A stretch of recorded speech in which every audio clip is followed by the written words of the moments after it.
సినిమాల్లో హీరోగా చేసినట్టే రాజకీయాల్లోనూ నిజమైన హీరో ఎన్టీఆర్ అని చెప్పి కూడా నేను మీకు తెలియజేస్తున్నా. ఈరోజు మీరు చూసినప్పుడు నేను ఆయనతో కలిసిన తర్వాత నా మ్యారేజ్ కావడం, ఆ తర్వాత మాకు చర్చ రావడం, ఆ చర్చ వచ్చినప్పుడు ఆయన ఒకటే చెప్పారు, 60 సంవత్సరాల వరకు నేను కుటుంబం కోసం బతికాను, ప్రజలు నన్ను ఆదరించారు, తిరిగి నా శేష జీవితం ఈ ప్రజలు తెలుగు జాతికి అంకితం చేయాలని అంకితం చేసిన వ్యక్తి ఎన్టీ రామారావు గారు. అదే ఆయన రాజకీయ ప్రవేశం. అక్కడి నుంచి మీరు చూసినప్పుడు ఎవ్వరు కూడా అలాంటి సాహసాలు చేయలేరు. ఒక చైతన్య రథం ఎక్కి 9 నెలలు తిరిగి ఇంటికి రాకుండా, పిల్లల పెళ్లిళ్ళు కూడా రాకుండా ఏ విధంగా సమాజం కోసం అంకితమయ్యారనేది ఎన్టీఆర్ చరిత్ర ఒక ఉదాహరణ అని చెప్పి కూడా నేను మీకు తెలియజేస్తున్నా. ఇంకో పక్కన మీరు ఒకసారి చూస్తే ఈరోజు 9 నెలల్లో ముఖ్యమంత్రి కావడం, అక్కడి నుంచి ఈరోజు కూడా ఆయన పెట్టిన పార్టీ శాశ్వతంగా ఉంటుంది. తెలుగు జాతి ఉన్నంత వరకు నందమూరి తారక రామారావు గారు పెట్టిన తెలుగుదేశం పార్టీ చిరస్థాయిగా ఉంటుందని చెప్పి కూడా నేను హామీ ఇస్తున్నా. మీ అందరూ కూడా చూస్తే మేము ఆన్లైన్లో మెంబర్షిప్ చేస్తా ఉంటే 73 లక్షల మంది ఇప్పటికీ మెంబర్స్ అయ్యారు. అది తెలుగుదేశం పార్టీ శక్తి, సామర్థ్యం అని చెప్పి కూడా నేను మీకు తెలియజేస్తున్నా. తెలుగు జాతి ఆత్మ గౌరవం అన్నా, తెలుగు జాతి పౌరుషం అన్నా గుర్తొచ్చే నాయకుడు ఎన్టీ రామారావు గారు. దానికి అనేక కారణాలు ఉన్నాయి. మహిళలకు మొదటిసారి ఆస్తి హక్కు ఇచ్చిన ఏకైక నాయకుడు ఎన్టీఆర్. ఈరోజు ఏ ఆడబిడ్డ అయినా సరే తల్లిదండ్రులు అన్యాయం చేస్తే ధైర్యంగా కోర్టుకు వెళ్ళి ఫైట్ చేసే శక్తి మీకుంది. మీకు ఆస్తి హక్కు ఇచ్చిన వ్యక్తి ఎన్టీఆర్ అని చెప్పి కూడా నేను మీకు తెలియజేస్తున్నా. అంత మునుపు సంక్షేమ కార్యక్రమాలే తెలియవు. ఎన్టీఆర్ గారు రాకమునుపు మనం చూసి ఎన్టీఆర్ రాజకీయాలకు రాకమునుపు రాజకీయాలంటే ఏదో పరిపాలన, ప్రభుత్వం అంటే పెత్తందారి వ్యవస్థగా ఉండేది.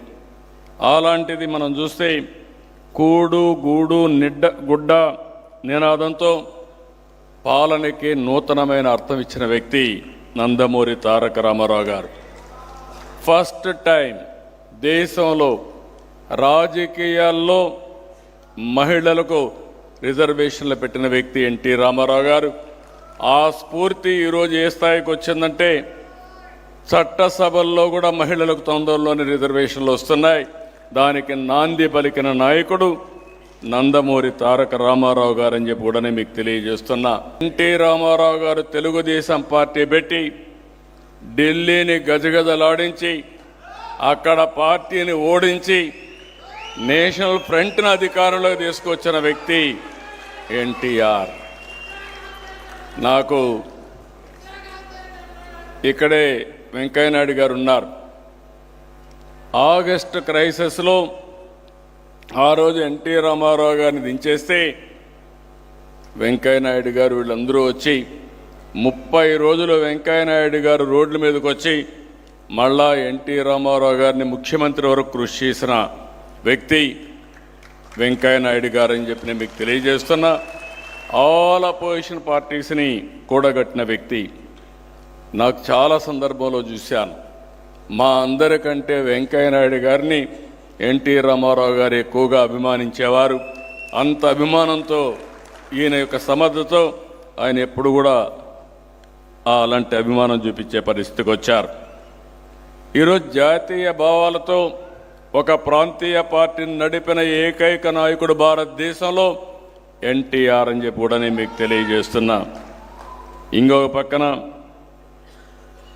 అగ్రనటుడిగా ఉండి ప్రజల కోసం జోలి బట్టి ఇప్పుడే మన వాళ్ళు చెప్పారు, రాయలసీమలో కరువు వచ్చిన, దివ్యసీమలో తుఫాన్ వచ్చిన, చైనా దురాక్రమణ చేసిన, పోలీసుల అవసరాల కోసం జోలి బట్టి డబ్బులు వసూలు చేసి ఆ సందర్భంలో ప్రజాసేవ ఏ విధంగా ఉండాలనో చెప్పిన వ్యక్తి ఎన్టీ రామారావు గారు. త్యాగం చేశాడు, త్యాగం జాతి కోసం చేశాడు. అలాంటి త్యాగాల ఫలితం ఈరోజు మనందరం కూడా ఆలోచించుకోవాల్సిన అవసరం ఉంది. దీన్ని లాజికల్గా తీసుకుపోయినప్పుడే ఆ మహనీయుడికి మనం అందరం కూడా ఘనమైన నివాళులర్పించిన వాళ్ళు అవుతాం. ఇప్పుడే మిత్రులను చూస్తున్నాను. ఈ డిమాండ్ ఎప్పుడూ ఉంటుంది, చేయాలి. ఎన్టీ రామారావుకి భారతరత్న ఇవ్వడం అనేది ఆయన్ను గౌరవించడం కాదు, దేశాన్ని గౌరవించుకోవడం, జాతిని గౌరవించడం. తప్పకుండా ఎన్టీఆర్కు భారతరత్న వచ్చే వరకు వదిలిపెట్టం, సాధిస్తామని మరొకసారి మీ అందరికీ హామీ ఇస్తున్నా. ఇది నా ఒక్కడి ఆకాంక్ష కాదు, తెలుగుదేశం పార్టీ ఆకాంక్షే కాదు, తెలుగు జాతి ఆకాంక్ష, భారతదేశంలో ప్రజల ఆకాంక్ష అని చెప్పి నేను మీకు తెలియజేస్తున్నా. అందుకని ఈరోజు ఈ సందర్భంగా మీ అందరికీ ఒకటే విజ్ఞప్తి చేస్తున్నా, ఆ మహనీయుని బాటలో పయనిద్దాం. ఆయన స్ఫూర్తి మనలో ఉంది. ప్రపంచంలోనే తెలుగు జాతిని నెంబర్ 1గా చేసే బాధ్యత నాది. జూయిష్ కాదు, ఇంకొకరు కాదు, తెలుగు జాతి అవుతారు. భారతదేశంలో నెంబర్ 1గా ఆంధ్రప్రదేశ్ని తయారు చేసుకోవాలి. దానికి కూడా మీరందరూ సంకల్పం చేయాల్సిన అవసరం ఉంది. భారత దేశ గౌరవాన్ని పెంచుదాం, తెలుగోడి సత్తా చాటుదాం. ఒకప్పుడు స్వాతంత్ర ఆ రోజు స్వాతంత్రం కోసం పోరాడితే ఆ రోజంతా కూడా మన వాళ్ళందరినీ మనం గుర్తుపెట్టుకున్నాం. రాబోయే రోజుల్లో భారతదేశం అభివృద్ధి అయినప్పుడు ఆ అభివృద్ధిలో ప్రధానంగా మనం ఉండి దేశం గర్వించే రాష్ట్రంగా, దేశం గర్వించే జాతిగా తెలుగు జాతిని మనం తయారు చేసుకోవాల్సిన అవసరం ఉంది, భవిష్యత్తు తయారు చేసుకోవాల్సిన అవసరం ఉంది. అదే ఎన్టీఆర్కి మనం ఇచ్చే ఘనమైనటువంటి నివాళులు అని చెప్పి కూడా నేను మీకు తెలియజేస్తున్నా.